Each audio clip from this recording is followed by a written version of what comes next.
உங்கள் வாழ்க்கையில் தொடர்ந்து தடைகளும் கஷ்டங்களும் வருகிறதா? மாசி மகத்தன்று நீங்கள் மறக்கக்கூடாத ஒரு மாபெரும் ரகசியம் இதுதான். அனைவருக்கும் வணக்கம். நமது இந்து தர்மத்தில் தெய்வ வழிபாட்டிற்கு இணையானது முன்னோர் வழிபாடு.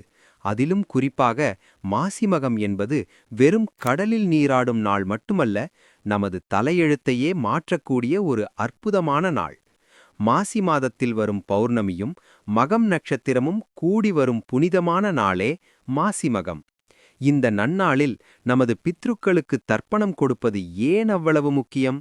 அப்படி செய்யாவிட்டால் என்ன நடக்கும்? வாருங்கள் தெளிவாக பார்ப்போம். ஜோதிட சாஸ்திரப்படி மகம் நட்சத்திரத்தின் அதிதேவதைகள் யார் தெரியுமா? நமது பித்ருக்கள் எனப்படும் முன்னோர்கள்தான். அன்றைய தினம் பித்ருலோகத்திலிருந்து நமது முன்னோர்கள் பூலோகத்திற்கு வருகிறார்கள் என்பது ஐதீகம். அவர்கள் பசியோடும் தாகத்தோடும் தங்கள் வாரிசுகள் தங்களுக்கு தர்ப்பணம் கொடுத்து மகிழ்விப்பார்களா என்று மிகவும் ஆவலோடு காத்து கொண்டிருப்பார்கள். அன்றைய தினம் நாம் செய்யும் சிறு தர்ப்பணம் அவர்களுக்கு பசி தாகத்தை நீக்கி மனநிறைவை தருகிறது. மனம் குளிர்ந்த நமது முன்னோர்கள் என் குலம் தழைக்கட்டும், என் வாரிசுகள் நோய் நொடியின்றி செல்வ செழிப்போடு வாழட்டும் என்று முழு மனதோடு ஆசிர்வதிக்கிறார்கள். தெய்வத்தின் ஆசிர்வாதத்தை விட முன்னோர்களின் ஆசிர்வாதம் மிக மிக வலிமையானது. ஒருவேளை மாசிமகத்தன்று தர்ப்பணம் கொடுக்க மறந்துவிட்டால் அல்லது தவறிவிட்டால் என்ன நடக்கும்?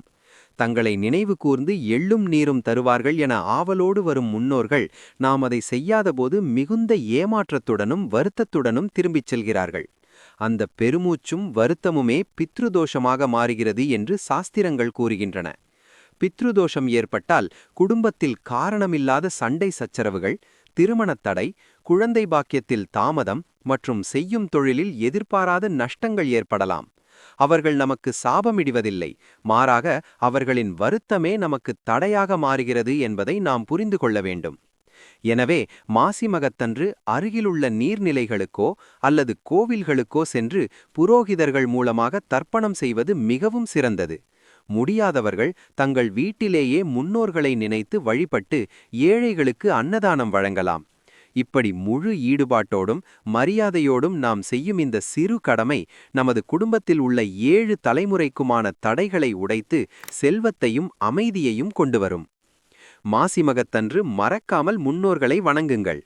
அவர்களின் முழுமையான ஆசியை பெறுங்கள். சரி, முன்னோர்களுக்கு வீட்டிலேயே மிக எளிமையான முறையில் நாமே எப்படி தர்ப்பணம் செய்வது?